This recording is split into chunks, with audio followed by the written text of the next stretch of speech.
हिंदी में यूपीएससी की तैयारी से संबंधित प्रोग्राम्स को देखने के लिए सब्सक्राइब करें स्टडी IQ-IAS हिंदी। हेलो दोस्तों, स्वागत है आप सबका स्टडी IQ-IAS हिंदी पे।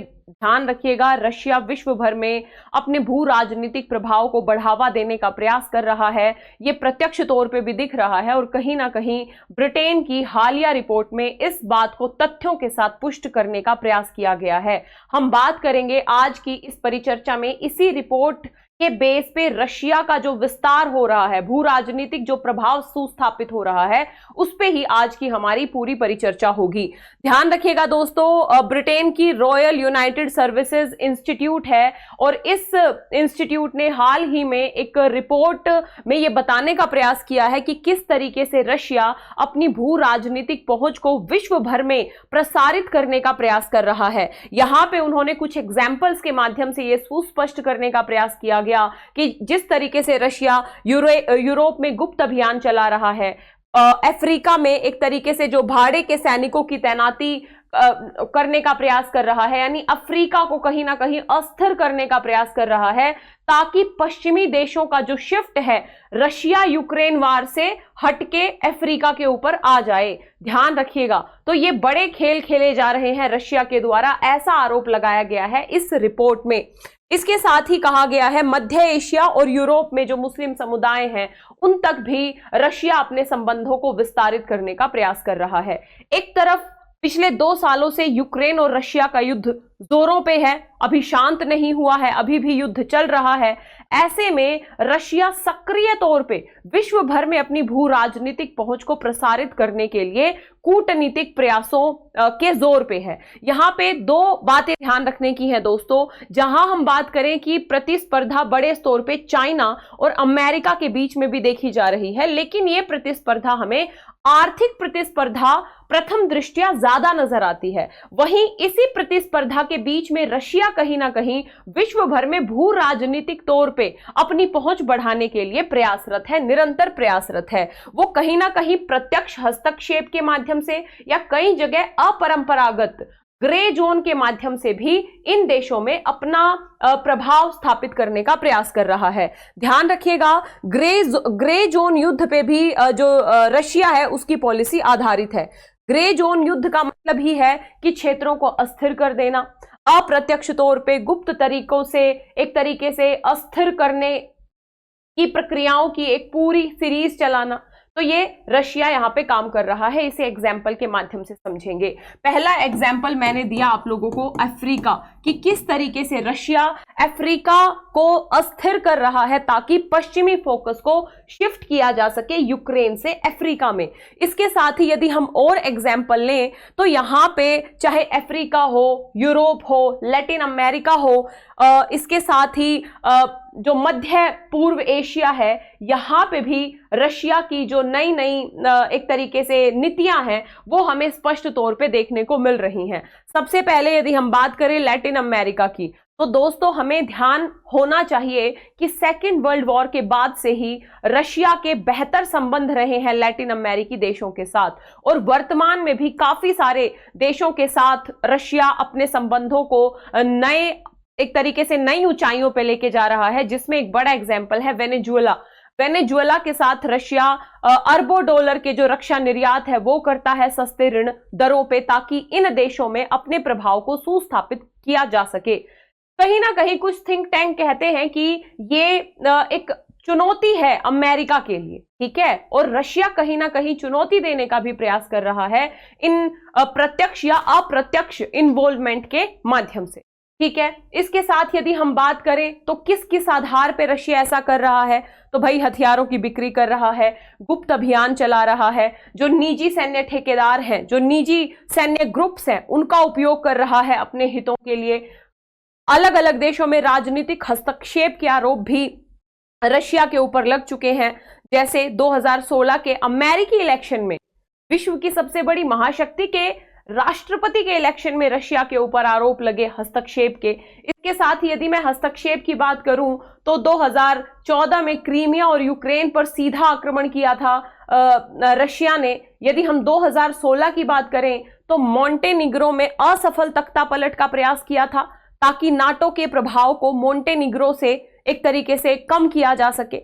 इसी के साथ 2022 में मालदोवा में विरोध भड़काने के प्रयासों में भी रशिया शामिल था। विशेष तौर पे इनपुट मिले थे कि रशिया का इन्वॉल्वमेंट है इस तरीके के विरोध भड़काने में।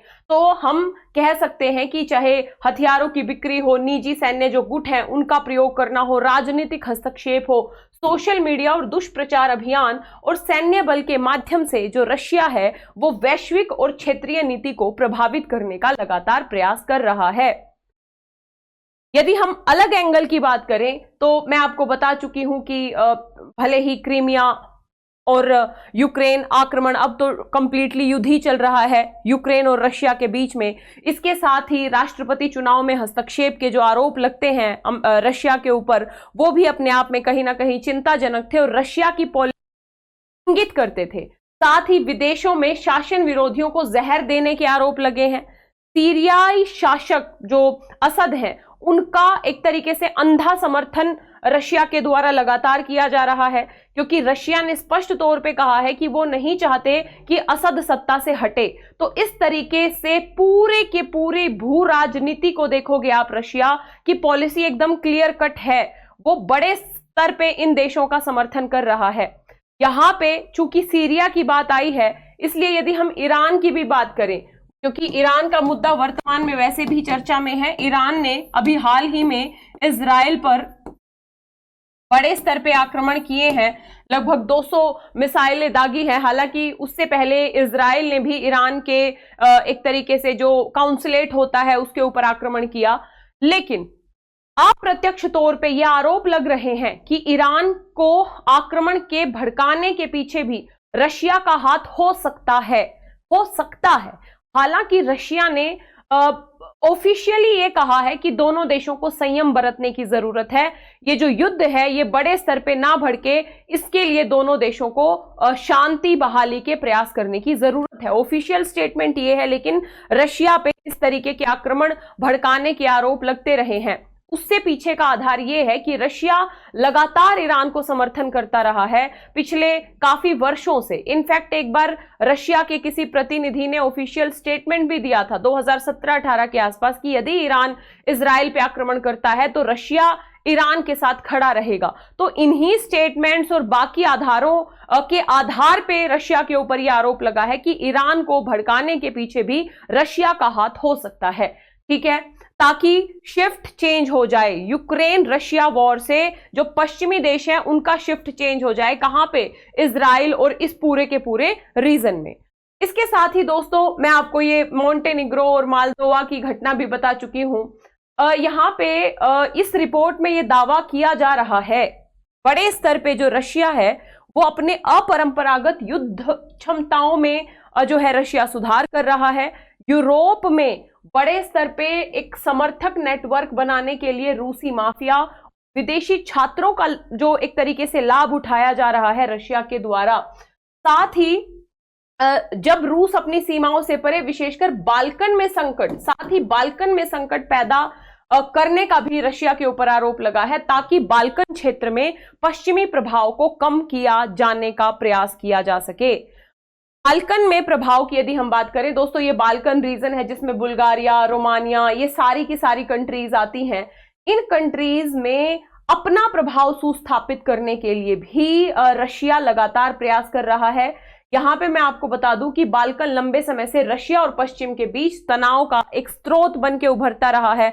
आज नहीं, सेकेंड वर्ल्ड वॉर के बाद से ही काफी तनाव का स्रोत रहा है ये क्षेत्र इन यूरोप। और यदि हम विशेष तौर पे रशिया की बात करें, यूरोपीय संघ और नाटो के इस क्षेत्र में विस्तार के कारण मॉस्को वहां अपने सहयोगियों को विकसित कर रहा है, क्योंकि नाटो का भी यहाँ पे प्रभाव स्थापित हो रहा है धीरे धीरे।